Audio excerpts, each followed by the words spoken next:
This is my 2024 Panasonic KX-TGU432, and this is Panasonic's latest model in a very diverse lineup of cordless phones. Dialing bases, Bluetooth handsets, regular handsets, senior-friendly handsets with premium click feel, rose gold, navy blue, white-backed, black-backed, silver accents, all black. You can mix and match all these different handsets to create the perfect phone system. For 2024, Panasonic introduced the TGU4 series, which is an automated call block model with premium click feel buttons and senior-friendly features, like a volume booster.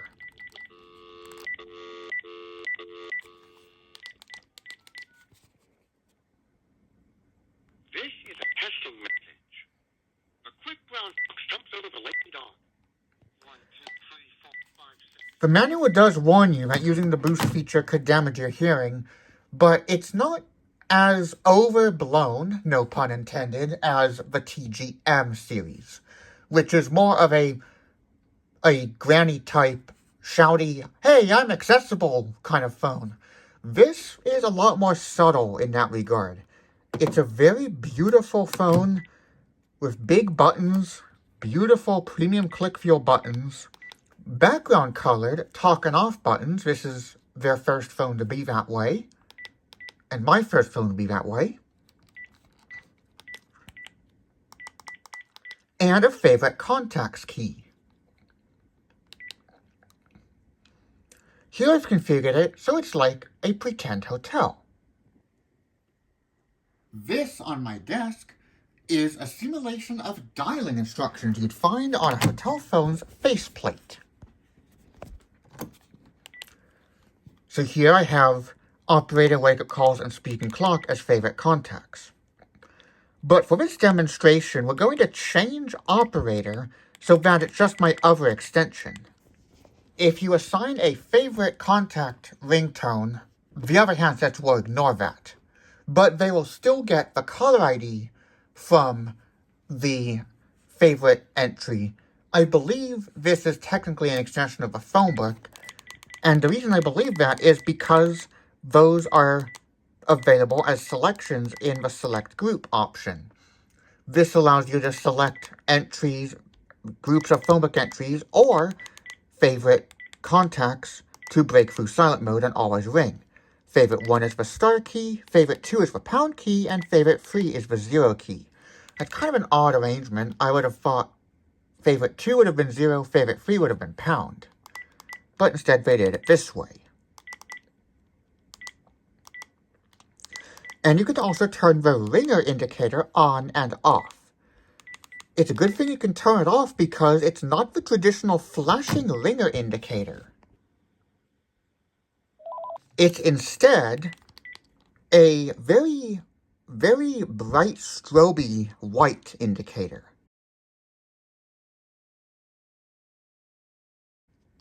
So if we turn it on and page the handset, this is what it looks like.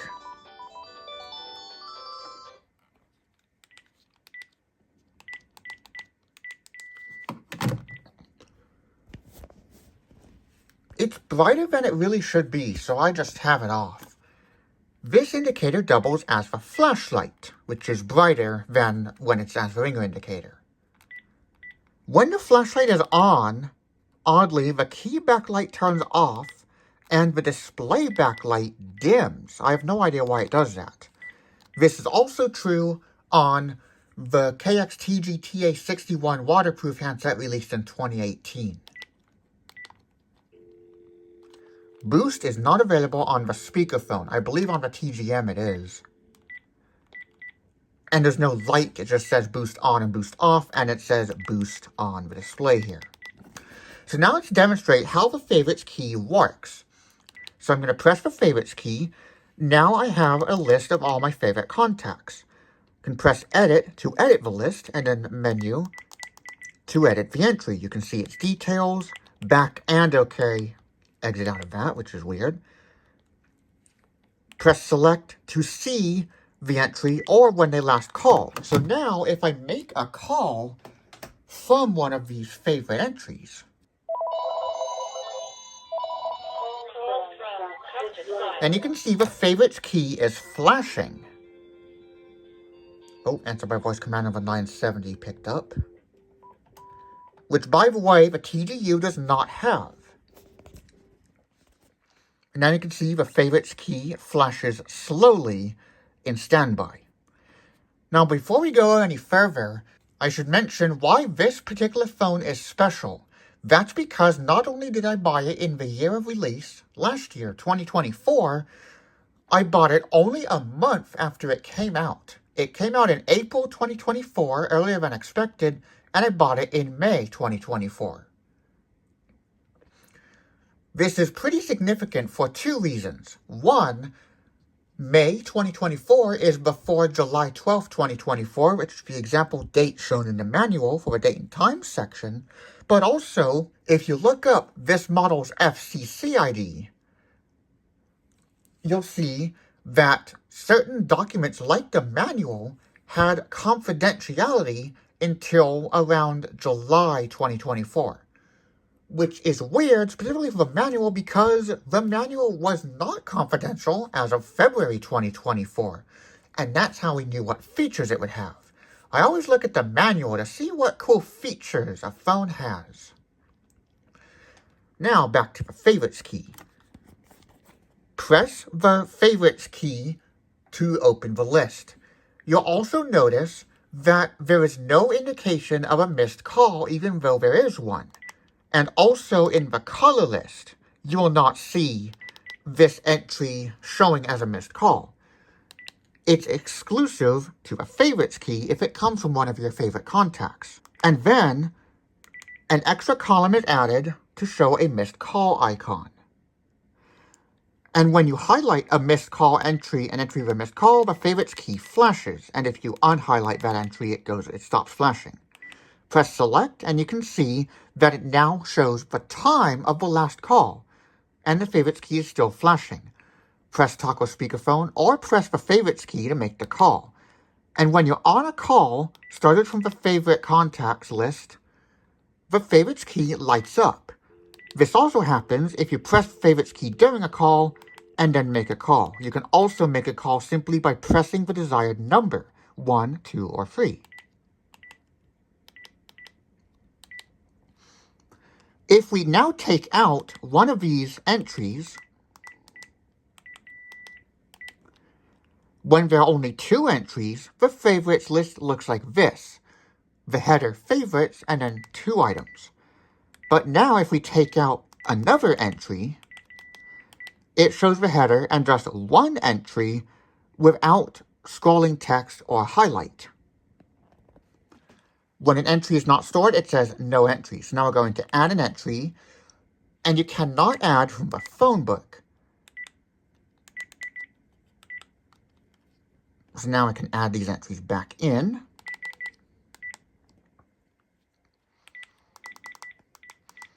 Like I said, this model does not have answer by voice command for whatever reason. This also does not have key detector.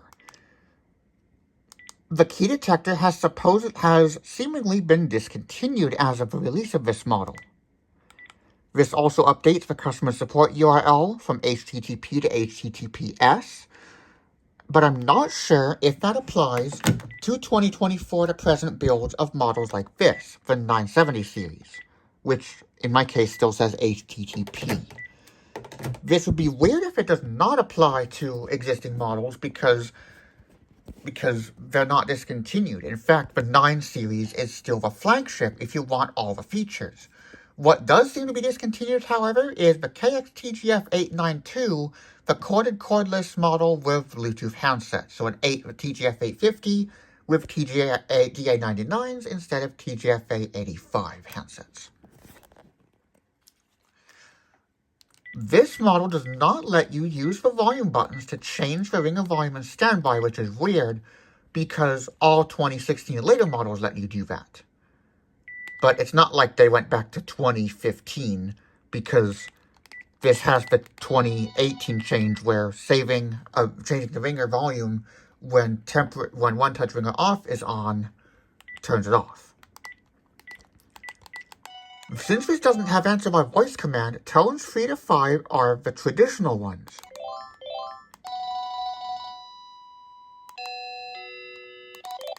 However, tone 1 and 2 are still the lower quality ones. It's very subtle, but compare that to the 885 SK.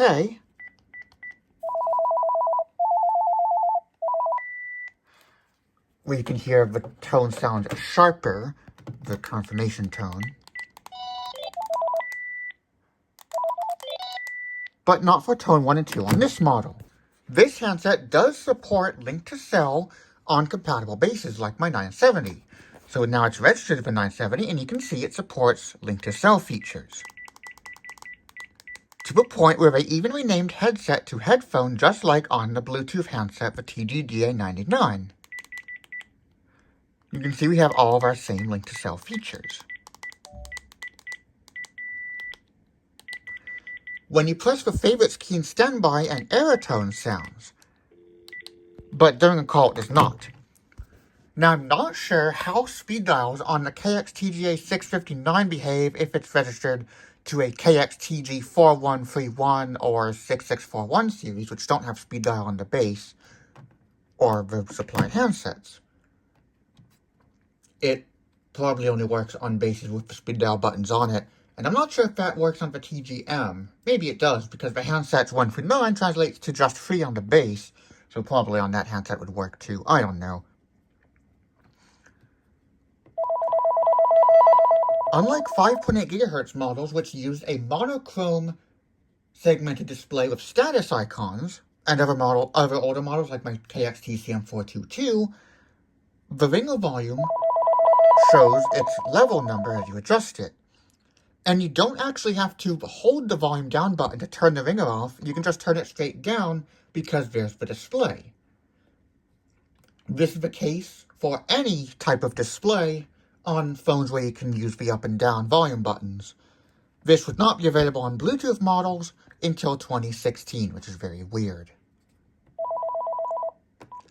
And on non-Bluetooth models, it's not considered a system setting, so you can still adjust the bass ringer.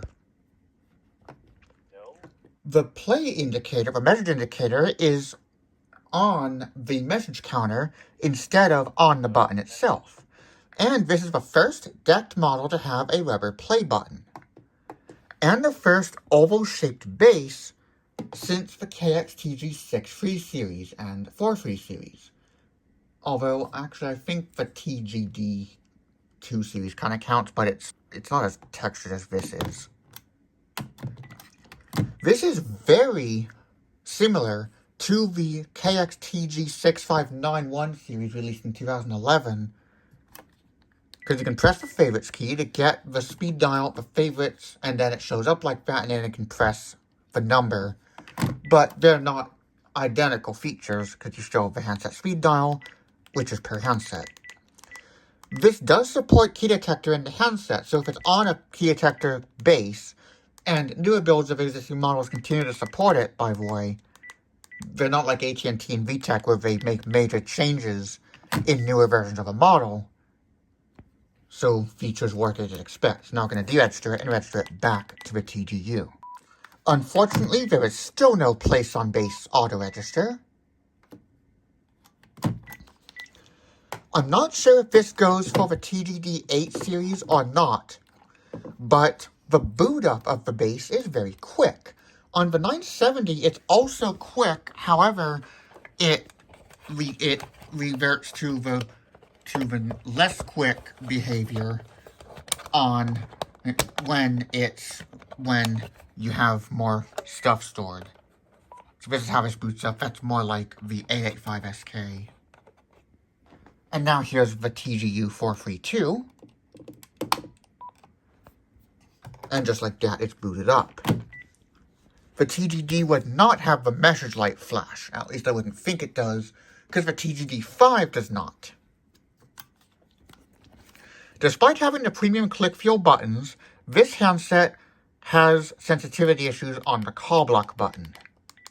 And if we look at the date and time here, You can see that this is a 2024. It says 24 as the default year. I'm still not sure about the 2022 models that should have been 2021s or that were reconfiguration of existing models, what the default year is. This handset does not support remote voice assist because talk and flash are a single button, just like on other brands for the longest time. When pre-dialing, to insert a flash, press down. My KX-TGU432 is also this way. But when you're entering numbers, you can also press the talk button for flash. Compared to the previous models, this does not introduce many new features. If it went to the favorites key being a base-dependent feature, I might have just gotten just the handset, because the base otherwise has no new features. This makes a great handset for any of the 2018 and later models that the TGGA99 would work on.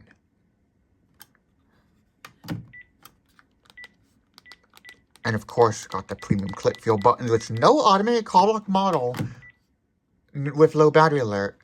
The KX-TGTA61 has automated call block, but not low battery alert has. But we still do not have an automated call block model with diamond cut keys. So like on this handset here, we have diamond cut keys, but no automated call block, of course, because this is a 2014 model. This is a 2024 model. It's pretty slick. And here's how the charger looks. Definitely looks different than the other chargers. It's hardwired as any 2013 and later charger, except the 2.7 series is. After ditching springs in the battery compartment for 2020 and later models, and 2021 and later builds, most anyways, not all, of the KX-TGU432 and 61, springs come back with this model. So I mean, the lineup is kind of fragmented, but I mean, some of that stuff people won't really notice. Like the key detector omission or presence is not noticeable unless you're scrolling around in the settings menu. It's not like Call IQ from the 5.8 days and earlier, where the base said Call IQ on it. So I mean, that's one of the reasons why they're not doing a success with this model until they absolutely want to. Because you have to scroll through the menus to know that it has a key detector or have one registered. This handset does not support power backup. So just like the TGGA99, if you press 2, 6, 7, and 0 at once, it just beeps and nothing happens. And by the way, if you spam the play button after the answer system stops being used, it can say busy, and this goes for any of these, except for the 5.85 decked models. And this is my first phone with a rubber navigator key. It's a very rare occurrence to have a rubber navigator key, and it's backlit. My KX-TGU432 is also backlit on the navigator key. All the buttons except the soft keys, favorites key, and side buttons are backlit.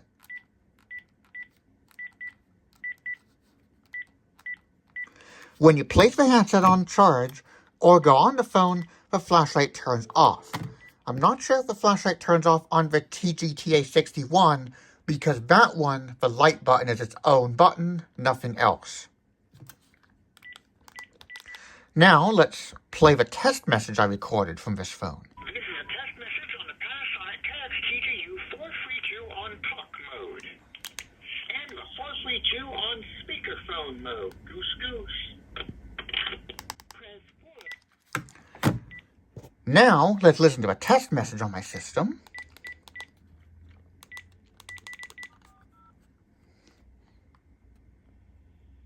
This is a testing message.